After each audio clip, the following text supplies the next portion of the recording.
Presiden Brazil Luiz Inácio Lula da Silva menyatakan negaranya tengah berupaya untuk menjadi anggota penuh Asosiasi Bangsa-Bangsa Asia Tenggara atau ASEAN. Pernyataan ini disampaikan dalam kunjungannya ke Sekretariat ASEAN di Jakarta pada Jumat 24 Oktober 2025.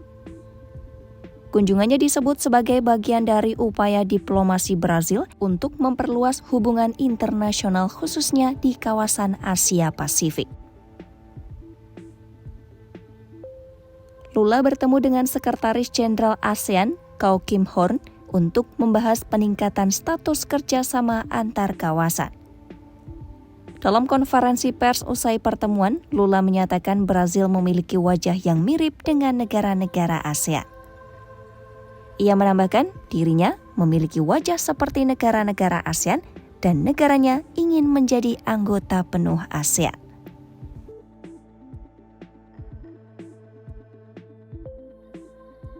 Saat ini, Brazil telah berstatus sebagai mitra dialog sektoral sejak tahun 2023 dan merupakan satu-satunya negara dari Amerika Latin yang mendapatkan status tersebut. Sebelumnya, Brazil juga menjadi negara pertama dari Amerika Selatan yang menandatangani Treaty of Amity and Cooperation in Southeast Asia pada 2011. Serta mendirikan misi diplomatik khusus untuk ASEAN di Jakarta pada tahun 2023. Langkah-langkah ini menegaskan komitmen Brazil untuk memperdalam hubungan diplomatik, ekonomi, dan kerjasama multisektoral dengan Asia Tenggara. Menurut Lula, Brazil dan ASEAN memiliki nilai yang serupa dalam hal pembangunan berkelanjutan, pemberdayaan sosial, serta kerjasama antar negara berkembang. Dalam pidatonya, Presiden Lula menyoroti kondisi ekonomi Brazil yang menunjukkan tren pertumbuhan kuat.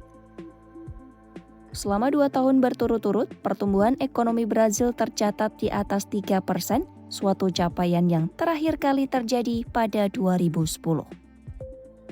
Lula menilai ini adalah momentum yang harus dimanfaatkan untuk memperkuat posisi Brazil di kawasan global.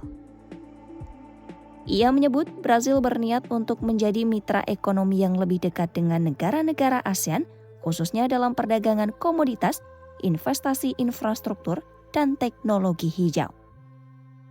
Menurutnya, Asia Tenggara memiliki peran strategis dalam rantai pasok dunia serta potensi pasar besar dengan lebih dari 680 juta penduduk. Lula menyatakan dirinya ingin terus membawa kesempatan dan keberuntungan bagi Brazil dengan membuka jalan baru dalam perdagangan dan investasi.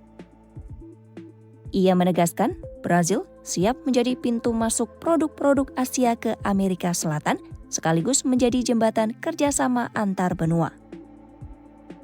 Lula juga menekankan kerjasama ekonomi tidak hanya soal perdagangan, namun juga pembangunan berkelanjutan dan kesetaraan dalam hubungan global.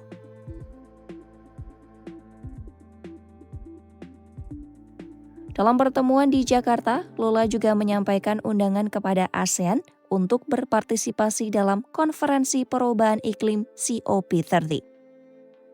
Acara tersebut akan digelar di kota Belém, negara bagian Para Brazil, pada 6 hingga 7 November mendatang. Dalam konferensi itu, ASEAN dijadwalkan memiliki pavilion sendiri dan membentuk kelompok negosiasi untuk menguatkan suara regional dalam isu iklim. Lula menyebut Brazil dan ASEAN menghadapi tantangan yang serupa seperti perubahan iklim, deforestasi, dan transisi menuju energi bersih. Oleh karena itu, kerjasama antar kawasan dinilainya menjadi strategis untuk mencapai tujuan pembangunan berkelanjutan. Selesai dari Jakarta, Presiden Lula melanjutkan perjalanannya ke Kuala Lumpur, Malaysia, untuk menghadiri konferensi tingkat tinggi ASEAN dan East Asia Summit. Kehadiran Lula dalam forum internasional ini menandai pertama kalinya seorang presiden Brazil mengikuti KTT ASEAN secara langsung.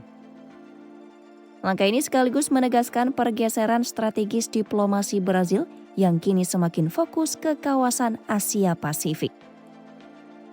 Dalam KTT tersebut, pembahasan dijadwalkan mencakup isu kerjasama ekonomi, transisi energi, dan kemungkinan perluasan keanggotaan ASEAN.